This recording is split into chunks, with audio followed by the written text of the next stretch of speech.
Hey everyone. So today we're going to be talking about how your attention, if by directing your attention to whatever you see is powerful. Whatever you choose to see, whatever you choose, it's powerful to just direct your attention at certain things. So often what we see is that we see people like complaining all the time about the news and about all the horrible things that are happening in the world. But you don't often see people look at some of the good things that are happening in the world. For example, very few people know that poverty has been reduced in half in the past 30 years. Like, a lot of people would think that poverty is actually increasing, but it's been reduced in half in the past 30 years. And the thing is that, like, often what we do is we watch the news and we just focus on negative stuff, but we don't see the we don't focus on the positive stuff, so we don't see it, and we look at the world as though it's like crashing down around us, and that gives us a sense of hopelessness, and like, we feel like kind of powerless to do anything because so many people have seemingly tried and failed, and the world is still in a horrible state. But the narrative that I choose to see is that the world is improving. It's constantly improving. When you look at like actual like good news, when you actually look for good news, you'll see that there's so much good stuff out there. There's so much things that there are to be hopeful for and be happy about.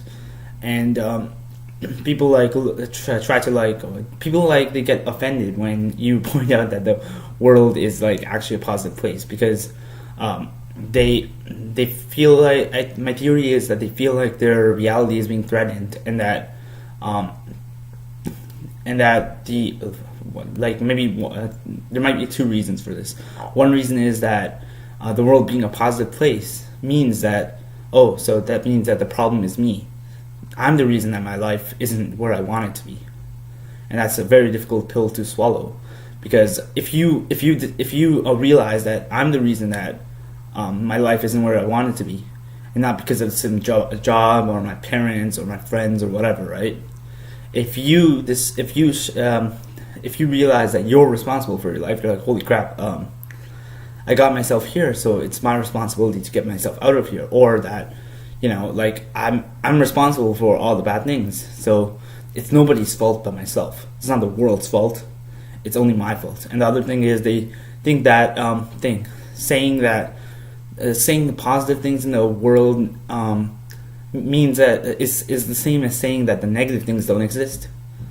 And I think this is a flawed mentality because while I do acknowledge that negative things exist, I choose to take a proactive approach and into what can we do about this, and also look at the positive things, because the positive things will help you conquer the negative things, because you see, okay, we've done this, and so we can also do this. It's possible for us to conquer this negative thing. For example, with the example of maybe poverty or something, right?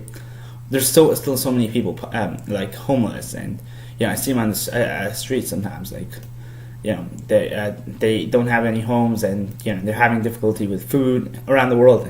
It's like so much poverty, but you also look at the fact that poverty rates have been reduced. Extreme poverty, by the way, to clarify, it's extreme poverty that has been reduced in half in the past 30 years. If you look at that, and then you say that, okay, it's possible for us to overcome the rest of this poverty. We already got like half of it, so we can do the rest of it. And it's not just it's not just a delusional way of optimism. You shouldn't be delusionally optimistic, right? And because if you're delusionally optimistic, what will happen is that happiness will become a duty, and you'll have so much trouble. You'll trouble yourself over trying to get happy. You'll keep trying to get happy, and you're like, why aren't I happy? And paradoxically, that'll actually make you less happy if you like just are delusionally happy all the time. If you try to be delusionally happy, because the strain of trying to be happy all the time is very difficult to do. And it's okay to be down sometimes. Okay, like, you don't have to be 100% positive and pumped every single day. But what I'm trying to do with this video is to show you that it's you can have a different perspective on things. I think we live in a very negative world, and that it's kind of a lot of times like it's our choice whether to be optimistic or pessimistic. And that's all I have to say today. Thanks for watching.